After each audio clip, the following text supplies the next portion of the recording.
اللہ تبارک و تعالیٰ نے روح اور جسم کے متعلق قرآن عظیم میں کیا فرمایا؟ پہلی بات تو یہ ہے کہ روح کے متعلق رب تعالیٰ فرماتا ہے رسول اگر آپ سے کوئی روح کے بارے میں سوال کرے تو آپ فرما دیں یسألونک عن الروح قل الروح من امر ربی، آپ فرما دیں کہ روح یہ اللہ کا حکم ہے، اللہ کا حکم ہے۔ اسی سے یہ بات ثابت ہوتی ہے کہ روح کو فنا نہیں ہے، یہ عقیدہ یاد رکھ لیں، روح کو فنا نہیں ہے۔ باقی دنیا میں جو کچھ بھی ہے سب فنا ہونا ہے، یعنی جسم ہمارا فانی ہے، فنا ہو جائے گا۔ دنیا میں جو کچھ بھی ہے، زمین، آسمان، چاند، سورج، یہ سب کو فنا ہے۔ روح چونکہ اللہ کا حکم ہے اور اللہ کی صفت یا اللہ کا حکم، کوئی فانی نہیں۔ جیسے قرآن پاک بھی، اس کو بھی فنا نہیں ہے، وہ ہمیشہ باقی رہنے والا ہے۔ قرآن کا مطلب آپ یہ نہ سمجھیں جو اوراق ہیں، جو چھپا ہوا ہے، یہ تو ورق بوسیدہ ہوتے ہیں، ہم انہیں دفن بھی کرتے ہیں، پانی میں بہاتے ہیں۔ قرآن کا مطلب یہ نہیں ہے، قرآن اللہ کا علم ہے جو اللہ کے علم میں موجود ہے۔ یہ سارے اوراق بھی ختم ہو جائیں تب بھی قرآن ختم نہیں ہوگا، اس لیے کہ وہ اللہ کی صفت ہے، وہ ہمیشہ باقی رہے گا۔ بعض لوگ یہ کہتے ہیں کہ روح بھی فانی ہے، فنا ہو جائے گی، یہ غلط عقیدہ ہے۔ اعلیٰ حضرت فاضل بریلوی رضی اللہ تعالیٰ عنہ نے فرمایا جو روح کو فنا مانتا ہے وہ بد مذہب ہے، بد عقیدہ ہے۔ اب بات یہاں سے شروع کی جاتی ہے کہ روح کے قبض ہونے کے بعد یہ کہاں جاتی ہے۔ دو فرشتے ہیں جن کے حوالے کی جاتی ہے، دونوں الگ الگ فرشتے ہیں۔ مومنین کی جب روح قبض کی جاتی ہے تو ایک فرشتے ہیں رمیائیل، جن کے حوالے کی جاتی ہیں ساری روحیں، اور کافروں کی جب روحیں قبض کی جاتی ہیں تو ایک فرشتہ ہے دوما نام سے، اس فرشتے کے حوالے ہوتی ہیں۔ اب یہ دو فرشتے ڈیوٹی پر مقرر ہیں ان روحوں کے لیے۔ خازن جیسے خزانے کی حفاظت کی جاتی ہے ویسے وہ روحوں کی حفاظت، اور فرشتہ کوئی بھی اللہ کا ایک بال برابر بھی اللہ کے حکم کے خلاف نہیں کرتا، وہ اپنے کاموں پر مکمل پہرے داری دیتے ہیں۔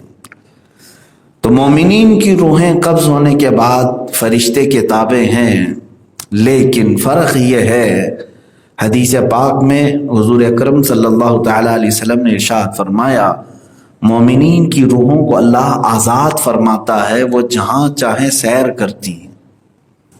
بعض مومنین کی روحیں سبز پرندوں کی شکل میں جنت کی سیر کر رہی ہوتی ہیں۔ جو آپ نے دیکھا نا کہ بہت سارے خواب آپ نے سنے کہ فلاں کو ہم نے جنت میں دیکھا، فلاں جنت میں ٹہل رہے تھے، یہ سب معاملات روحوں کے ہیں۔ اب تک تو جنت میں کوئی انٹر نہیں ہوگا، جب حساب کتاب ہوگا قیامت کے دن تب جنت میں جائے گا۔ لیکن جن لوگوں کو دنیا میں انتقال کے بعد لوگوں نے جنت میں دیکھا ہے، یعنی وہ ان کی روحوں کو دیکھا ہے، روحیں سیر کرتی ہیں جنت کی۔ یہ مومنین کی روحیں ہیں، ان کو اختیار ہے۔ اور قرآن پاک میں دو آیتوں میں یہ الفاظ بھی آئے ہیں، کلا ان کتاب الابرار لفی علیین وما ادراک ما علیون، اور ایک میں ہے ان کتاب الفجار لفی سجین وما ادراک ما سجین۔ علیین اور سجین یہ دو وادیاں ہیں۔ علیین میں تمام مومنین کی روحیں پہنچ جاتی ہیں۔ یہ کہاں ہے علیین جگہ؟ 7ویں آسمان کے اوپر علیین اس جگہ کو کہتے ہیں۔ یہ مومنین کی روحوں کے رہنے کی جگہ ہے۔ فرشتہ ہے رمیائیل جو ان کی حفاظت پر مامور ہے، لیکن وہ آزاد بھی ہیں، وہ روحیں علیین میں پہنچائی تو جاتی ہیں، آزاد ہے، جنت کی سیر کرنا چاہیں سیر کریں۔ اور ایک حدیث میں ملتا ہے کہ چاہے زمزم کے کنویں کے پاس ہزاروں مومنین کی روحیں ہوتی ہیں، وہ وہاں پر ہوتی ہیں، کچھ خانہ کعبہ کے پاس، کچھ رسول اقدس صلی اللہ تعالیٰ علیہ وسلم کے روضے کے پاس۔ یہ مومنین کی روحیں ہیں۔ اور کافروں کی جو روحیں ہیں وہ سجین میں ہوتی ہیں۔ سجین کہاں ہے؟